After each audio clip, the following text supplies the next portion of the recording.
Hello everyone. आज की इस क्लास में समाजशास्त्र से संबंधित प्रश्नों को कराया जाएगा। ये क्लास आपकी सभी परीक्षाओं के लिए इम्पोर्टेंट रहने वाली है। आप सभी इस वीडियो को ज़्यादा से ज़्यादा लोगों के साथ शेयर जरूर कर दीजिए। समाजशास्त्र से संबंधित सभी परीक्षाओं के लिए यहाँ पर प्रैक्टिस सेट एंड सोशियोलॉजी के नोट्स पीडीएफ फॉर्मेट में प्रोवाइड कराए जा रहे हैं। इससे संबंधित जानकारी के लिए यहाँ पर एक व्हाट्सएप नंबर दिया गया है जिस पर आप मैसेज करके पूरी जानकारी ले सकते हैं। नंबर है 790-555-3851। यूपीपीजीटी का प्रैक्टिस सेट आपको यहाँ पर मिल जाएगा जिसमें आपको 1000 प्रश्न देखने को मिलेंगे। यूपीपीजीटी के एग्जाम के लिए एक कॉम्बो ऑफर चलाया गया है जिसमें आपको समाजशास्त्र के नोट्स एंड प्रैक्टिस सेट दोनों ही मिल जाएंगे कम रुपए में। इसके अलावा Bihar PGT and Bihar state परीक्षा के लिए आप में से बहुत बच्चे कह रहे थे प्रैक्टिस सेट के लिए, तो ये प्रैक्टिस सेट आ चुका है। आप अगर इसे लेना चाहते हैं तो इसे भी ले सकते हो। साथ में कॉम्बो ऑफर भी इसके लिए चलाया गया है जिसमें समाजशास्त्र के नोट्स और प्रैक्टिस सेट दोनों ही प्रोवाइड कराए जा रहे हैं। एंड ये जो कॉम्बो ऑफर है ये बस कुछ ही समय के लिए है। एंड सोशियोलॉजी के नोट्स की बात की जाए तो ये नोट्स सभी परीक्षाओं को ध्यान में रखकर तैयार किए गए हैं। सभी परीक्षाओं के लिए ये उपयोगी है। राजस्थान असिस्टेंट प्रोफेसर का जीएस का प्रैक्टिस सेट भी आपको यहाँ पर मिल जाएगा। इसमें आपको टोटल 15 प्रैक्टिस सेट देखने को मिलेंगे। कोई भी जानकारी चाहते हैं तो व्हाट्सएप नंबर दिया गया है, इस पर आप मैसेज करके पूरी जानकारी ले सकते हैं। बस कुछ ही देर में क्लास शुरू होने वाली है। आप सभी इस वीडियो को ज्यादा से ज्यादा लोगों के साथ शेयर जरूर कर दीजिए। ओके, यहां तक हो गया था। चलिए यहां से शुरू करना है। प्रश्न है, निम्न में से कौन सामाजिक संरचना का निर्माणकारी तत्व है? परिवार का आकार व स्वजनों की संख्या, परिस्थिति व भूमिका, आयु व लिंग अनुपात, प्रजनन व मृत्यु दर। यहाँ पर ऑप्शंस हैं। सामाजिक संरचना का निर्माणकारी तत्व है यह प्रश्न पूछा जा रहा है। सामाजिक संरचना की बात की जाए तो सामाजिक संरचना इस अवधारणा का प्रयोग सबसे पहले किसके द्वारा किया गया है? सबसे पहले जो प्रयोग है सामाजिक संरचना की अवधारणा का, तो ये इसका प्रयोग हर्बर्ट स्पेंसर के द्वारा किया गया है। यहाँ पर स्टेटस एंड रोल होगा, ठीक है, स्टेटस एंड रोल होगा। और स्टेटस एंड रोल की बात सबसे पहले किसके द्वारा की गई है? रॉल्फ लिंटन के द्वारा की गई है द स्टडी ऑफ मैन में, ठीक है, द स्टडी ऑफ मैन में की गई है। द स्टडी ऑफ मैन में सबसे पहले रॉल्फ लिंटन ने की है स्टेटस एंड रोल की बात। और ये पुस्तक कब आती है? इस तरीके से भी प्रश्न परीक्षाओं में पूछा जाता है, तो 1936 में आती है, इसे भी याद रखिएगा। स्टेटस की बात करें तो परिस्थिति के दो प्रकार इनके द्वारा बताए गए हैं, ठीक है। परिस्थिति के दो प्रकार लिंटन ने बताए हैं। एक तो इन्होंने प्रदत्त परिस्थिति बताया है, ठीक है, प्रदत्त परिस्थिति बताया है। दूसरा अर्जित परिस्थिति बताया है। दूसरा क्या हो जाएगा? अर्जित परिस्थिति। प्रदत्त परिस्थिति जो व्यक्ति को जन्म से ही प्राप्त हो जाती है, जैसे कि लिंग है, जाति है, ये प्रदत्त परिस्थिति का उदाहरण है। अर्जित परिस्थिति इसे व्यक्ति अपनी योग्यता कुशलता से प्राप्त करता है, ठीक है। डॉक्टर बन रहा है ना, आईएएस ऑफिसर बन रहा है, ठीक है। तो ये जो एग्जाम्पल्स है ये व्यक्ति अपनी योग्यता कुशलता से प्राप्त कर रहा है, तो उसे हम अर्जित परिस्थिति कहेंगे। इन दोनों ही परिस्थिति के ये दो प्रकार हैं, ये रॉल्फ लिंटन ने बताए हैं। और इन दोनों में अंतर भी रॉल्फ लिंटन ने किया है, ये भी याद रखिएगा। चलिए अब यहां पर देखिए, संघर्षशील और औद्योगिक समाज शब्दों का प्रचलन किसने किया? Karl Marx, Durkheim, Simmel, Spencer. यहां पर ऑप्शंस दिए गए हैं। यहां पर क्या होगा? संघर्षशील और औद्योगिक समाज शब्दों का, या हम कहें संघर्षशील के साथ ही सैनिक या शिकारी, ठीक है, सैनिक या शिकारी। और दूसरा औद्योगिक समाज, तो ये किसके द्वारा बताया गया है? Herbert Spencer. यहाँ पर विकल्प डी होगा, ठीक है, ऑप्शन डी यहाँ पर राइट आंसर हो जाएगा। और अगर हम बात करें दुर्खीम की, ठीक है, इसके अलावा स्पेंसर ने एक और प्रकार बताया है समाज का वर्गीकरण, या हम कहें समाज के जो प्रकार हैं स्पेंसर ने किया है। एक तो इन्होंने सरल समाज बताया है, ठीक है, सरल समाज बताया। दूसरा बताया है मिश्रित समाज, ठीक है, मिश्रित समाज है, सरल समाज है, मिश्रित समाज है। तीसरा हो जाएगा दोहरे मिश्रित समाज, दोहरे मिश्रित समाज। और तीसरा हो जाएगा, चौथा हो जाएगा तिहरे मिश्रित समाज। इंपॉर्टेंट है, ये इस तरीके से एग्जाम्स में पूछा जाता है, ठीक है। सरल समाज है, मिश्रित समाज है, दोहरे मिश्रित समाज है, तिहरे मिश्रित समाज है, ये जो क्लासिफिकेशन है सोसाइटी का किसने किया है? हर्बर्ट स्पेंसर ने किया है। दुर्खीम ने भी समाज के 4 प्रकार बताए हैं, ठीक है। दुर्खीम ने भी समाज के 4 प्रकार बताए हैं। पहला इन्होंने सरल समाज बताया है, सरल समाज, ठीक है, सरल समाज। दूसरा हो जाएगा बहुखंडीय सरल समाज, बहुखंडीय सरल समाज, बहुखंडीय सरल समाज हो जाएगा। इसके अलावा है साधारण मिश्रित बहुखंडीय समाज, साधारण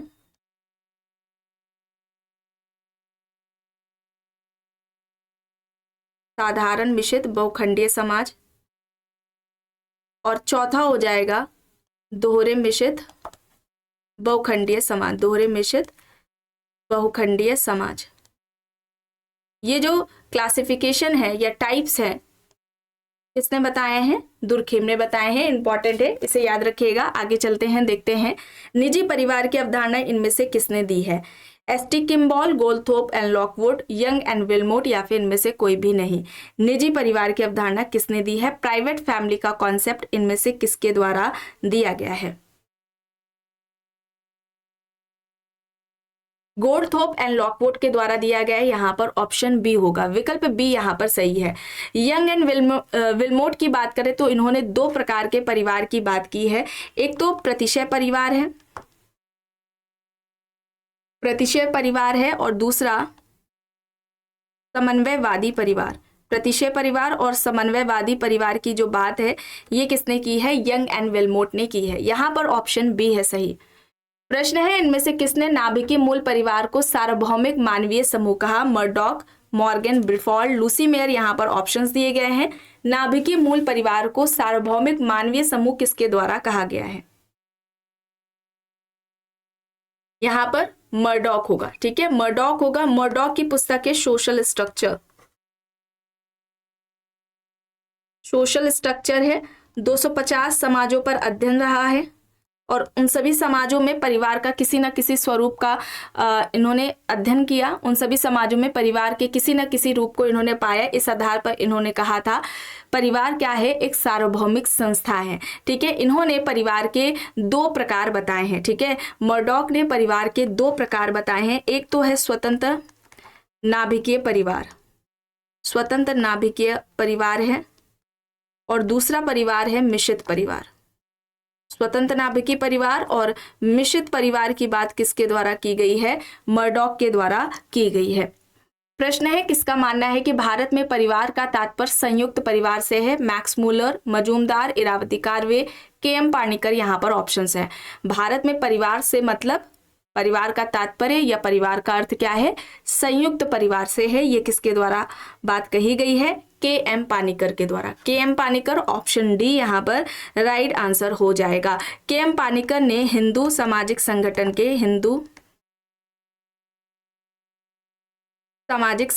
के स्तंभ बताए हैं, ठीक है, स्तंभ बताए हैं, 2 बताए हैं।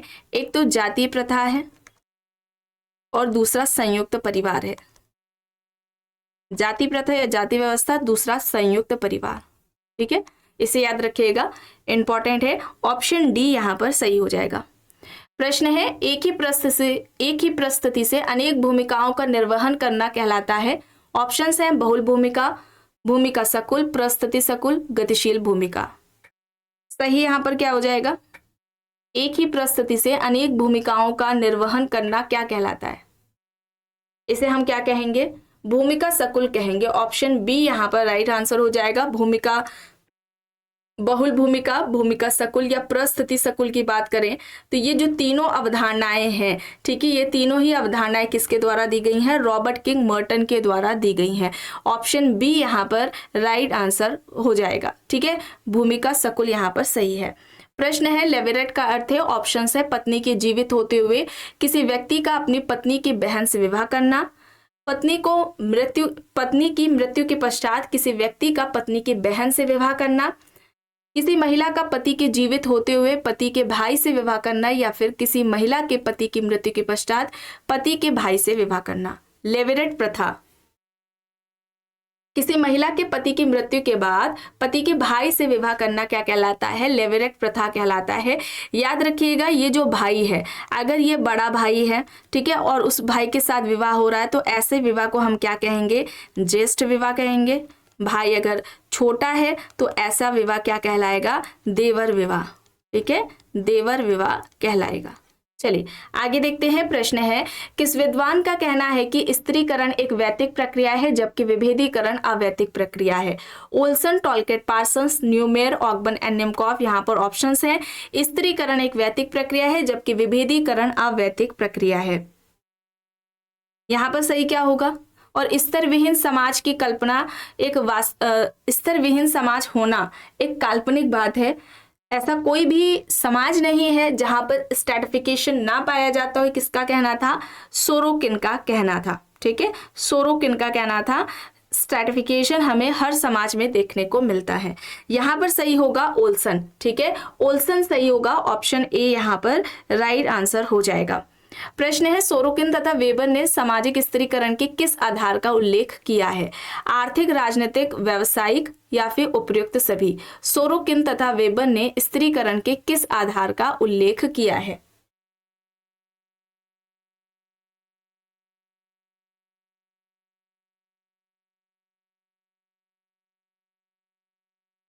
यहां पर क्या होगा?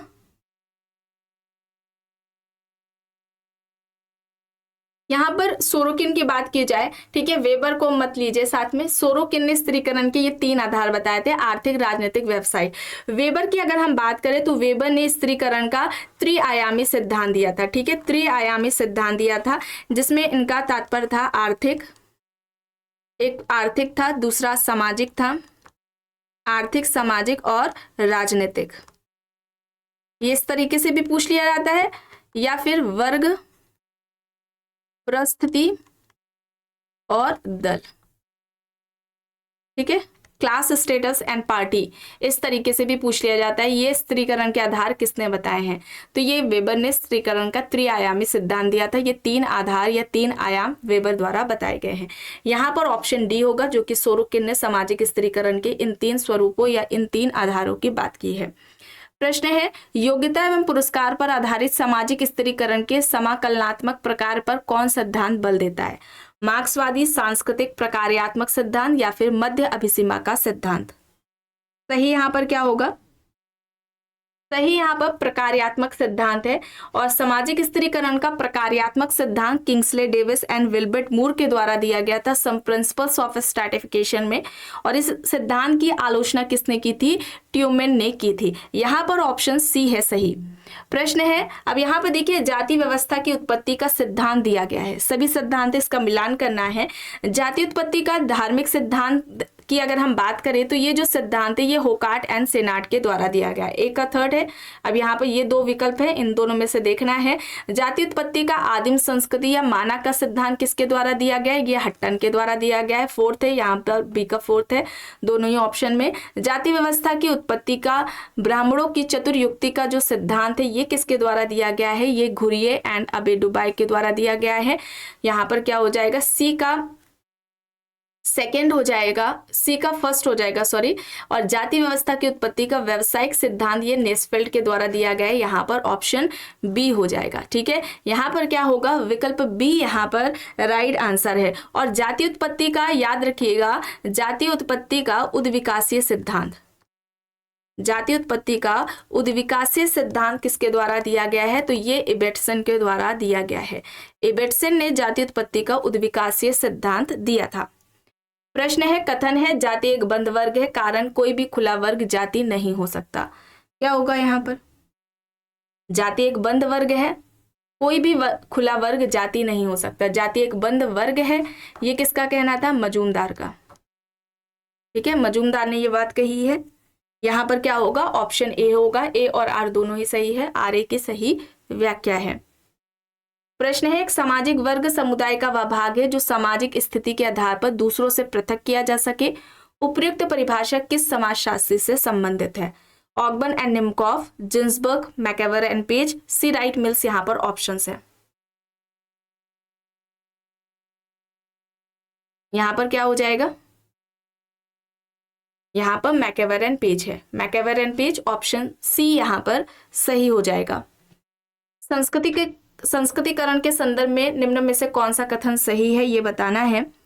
संस्कृतिकरण की अवधारणा एम एन श्रीनिवास से संबंधित है, बिल्कुल सही है। संस्कृतिकरण की अवधारणा, इस अवधारणा की रचना मैसूर के रामपुरा नामक गांव के दौरान की गई, ये भी सही है। संस्कृतिकरण समाज के अर्थात स्थानीय प्रभु जाति के संदर्भ में सामाजिक गतिशीलता का आंदोलन है, ये भी सही है। यहाँ पर ऑप्शन डी हो जाएगा सही।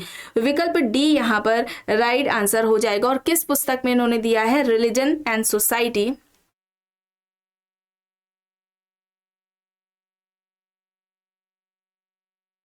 Religion and society among the Turks of south India, ये इनकी पुस्तक है और ये आती है 1952 में, 1952 में ये आती है। ठीक है, चलिए अब यहाँ पर देखिए प्रश्न है, पिजन सोसाइटी एंड कल्चर नामक पुस्तक के लेखक कौन है? Herbert Spencer, Robert Redfield, Gillin and Gillin, M N Srinivas. Peasant society and culture, ये पुस्तक किसके द्वारा लिखी गई है? ये पुस्तक कब आती है? 1956 में आती है। ये रॉबर्ट रेडफील्ड की पुस्तक है और इस पुस्तक में रॉबर्ट रेडफील्ड ने कृषक समाज की अवधारणा दी है। ठीक है, कृषक समाज की अवधारणा दी है और कृषक समाज को इन्होंने अवशिष्ट समाज कहा है। क्यों कहा अवशिष्ट समाज?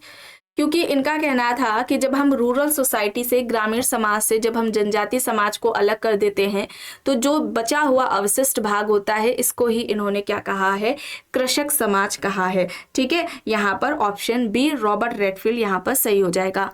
प्रश्न है, यह किस समाजशास्त्री का मत है कि जब आर्थिक संस्थाओं में परिवर्तन आता है तो समस्त समाज एवं संस्कृति में भी परिवर्तन आता है, क्योंकि वे ही समाज एवं संस्कृति की आधारशिला है। अधोसंरचना ही अधिसंरचना को निर्धारित करती, किसका कहना था? कार्ल मार्क्स का कहना था। यहाँ पर ऑप्शन बी हो जाएगा। ठीक है, विकल्प बी यहाँ पर राइट आंसर है। प्रश्न है, किसके अनुसार ग्रामीण समुदाय लघु गणतंत्र है? उनमें उनकी आवश्यकताओं की लगभग सभी वस्तुएं पाई जाती हैं, वे सभी विदेशी संबंधों से लगभग स्वतंत्र हैं, यह किसका कहना है? Marx, Charles Metcalfe, A D Ross, Majumdar यहाँ पर ऑप्शन है। ग्रामीण समुदाय को लघु गणतंत्र किसके द्वारा कहा गया? ये कई बार परीक्षाओं में पूछा जा चुका है और पूछा जाता भी है। Charles Metcalfe. ठीक है, चार्ल्स मेटकॉफ, ऑप्शन बी यहाँ पर राइट होगा। और लघु समुदाय की अगर हम बात करें, ठीक है, लघु समुदाय की अगर हम बात करें तो लघु समुदाय की जो अवधारणा है ये किसके द्वारा दी गई है? रॉबर्ट रेडफील्ड के द्वारा दी गई है। लघु समुदाय की अवधारणा रॉबर्ट रेडफील्ड के द्वारा दी गई है। यहाँ पर देखिए, ग्रामीण समुदाय लघु गणतंत्र है और उनमें उनकी आवश्यकताओं की लगभग सभी वस्तुएं पाई जाती हैं और वे सभी विदेशी संबंधों से स्वतंत्र होते हैं। प्रश्न है, निम्नलिखित में से कौन सी विशेषता समाज के लिए पूर्वापेक्षित नहीं है? ऑप्शन है, वस्तुओं के उत्पादन और वितरण की एक आर्थिक व्यवस्था, नवीन संतति के समाजीकरण की व्यवस्था, संचार व्यवस्था, निश्चित परिसीमा। समाज के लिए पूर्वापेक्षित नहीं है, ये बताना है।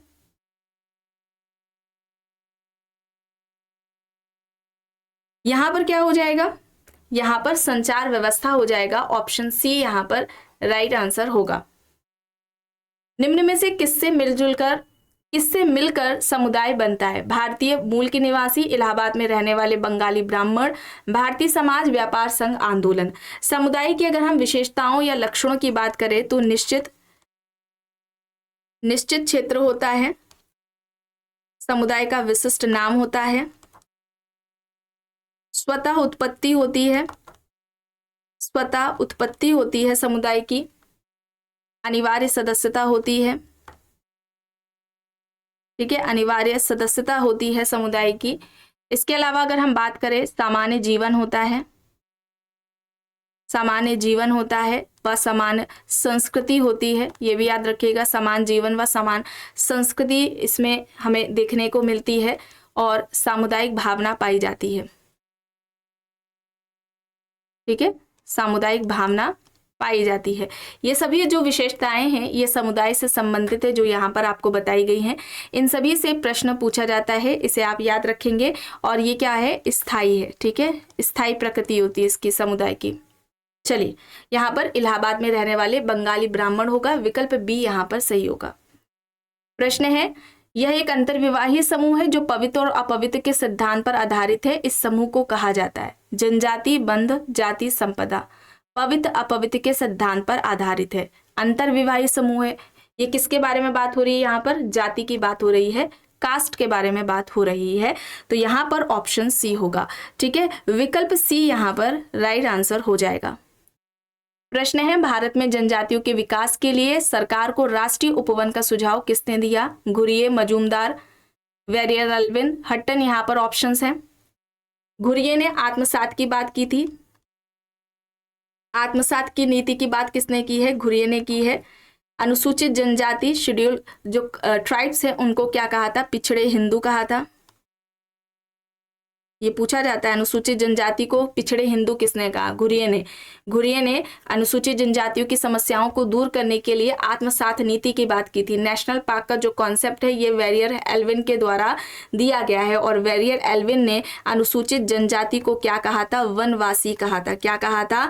वनवासी कहा था। और हट्टन की अगर हम बात करें तो हट्टन अनुसूचित जनजाति को क्या कहते हैं? आदिम जाति कहते हैं। ठीक है, आदिम जाति कहते हैं। आदिम जाति अनुसूचित जनजाति को हट्टन के द्वारा कहा गया है। चलिए अब यहाँ पर देखिए, प्रश्न है, एच.एस. बेकर द्वारा विचलनकारी व्यवहार संबंधी अध्ययन के लिए प्रयुक्त परिप्रेक्ष्य को कहते हैं? संरचनावादी, प्रकारवादी, अंतःक्रियावादी, अपराध शास्त्री। विचलनकारी व्यवहार संबंधी अध्ययन के लिए एच.एस. बेकर ने किस परिप्रेक्ष्य, किस उपागम का प्रयोग किया था? अंतःक्रियावाद का। यहाँ पर ऑप्शन सी होगा सही। प्रश्न है, निम्नलिखित में से कौन सामाजिक संरचना का निर्णायक है? आयु और लिंग अनुपात, प्रजनन और मृत्यु दर, परिस्थिति और भूमिका, प्रतिस्पर्धा और संघर्ष। सामाजिक संरचना का निर्णायक है, ये प्रश्न पूछा जा रहा है। तो यहाँ पर स्टेटस एंड रोल होगा। ठीक है, परिस्थिति एवं भूमिका होगा। ऑप्शन सी यहाँ पर राइट आंसर हो जाएगा। लिंग, आयु और जाति उदाहरण है अर्जित परिस्थिति के, जैविक परिस्थिति, प्रदत्त परिस्थिति, सामाजिक परिस्थिति। लिंग, आयु, जाति ये किसके उदाहरण हैं? ये प्रदत्त परिस्थिति के हैं। अर्जित परिस्थिति योग्यता पर आधारित है ना, योग्यता द्वारा प्राप्त की जाती है। अब योग्यता के द्वारा प्राप्त, जैसे व्यक्ति आईएएस ऑफिसर बनना है, डॉक्टर है, कोई टीचर बनना है, तो ये जो स्टेटस होंगे व्यक्ति के, ये अर्जित परिस्थिति कहलाएंगे। यहाँ पर प्रदत्त परिस्थिति है, ऑप्शन सी यहाँ पर राइट होगा। और अर्जित और प्रदत्त परिस्थिति की बात किसने की है? रॉल्फ लिंटन ने की है। आखिरी प्रश्न है, निम्नलिखित में से किसने कहा कि धर्म विश्वासों और आचरणों की एकीकृत व्यवस्था है जो पवित्र वस्तुओं से संबंधित है? विकल्प है दुर्कीम, मैक्स वेबर, पार्सन्स, फ्रेजर। बताइए चलिए यहाँ पर सही क्या होगा? यहाँ पर राइट आंसर क्या होगा? यहाँ पर दुर्खीम होगा। ऑप्शन ए यहाँ पर राइट होगा। अगर हम दुर्खीम की बात करें तो धर्म का सामाजिक सिद्धांत दुर्खीम ने दिया है। धर्म का सामाजिक सिद्धांत दुर्खीम के द्वारा दिया गया है। किस पुस्तक में दिया गया है? The elementary forms of religious life में। और ये कब आती है? 1912 में पुस्तक आती है। इसी पुस्तक में इन्होंने धर्म का सामाजिक सिद्धांत दिया था। धर्म का प्रारंभिक स्वरूप किसे बताया है? धर्म का प्रारंभिक स्वरूप किसे बताया है? टोटेमवाद को बताया है। ठीक है, किसे बताया है? टोटेमवाद को इन्होंने बताया है। ठीक है, ये याद रखिएगा, इंपॉर्टेंट है। और दुर्खीम ने क्या कहा है? समाज वास्तविक देवता है। समाज को वास्तविक देवता दुर्खीम के द्वारा कहा गया। समाज वास्तविक देवता है, ये किसका कहना है? दुर्खीम का कहना है। और दुर्खीम धर्म को पवित्र कहते हैं। ठीक है, दुर्खीम के लिए क्या है? धर्म पवित्र है। दुर्खीम ने धर्म को पवित्र बताया, जादू और विज्ञान को दुर्खीम क्या कहते हैं? ये अपवित्र है। ये इंपॉर्टेंट है, इस तरीके से एग्जाम्स में पूछा गया है, इसलिए आपको यहाँ पर बताया जा रहा है। तो आज की इस क्लास में बस इतना ही। आई होप ये आपको पसंद आई होगी। अगर पसंद आई है तो प्लीज लाइक करिएगा, कमेंट करके जरूर बताइएगा। चैनल पर अगर आप नए हैं तो चैनल को भी जरूर सब्सक्राइब कर लीजिएगा। एंड इस वीडियो को जितना हो सके ज्यादा से ज्यादा लोगों के साथ शेयर भी जरूर करिएगा।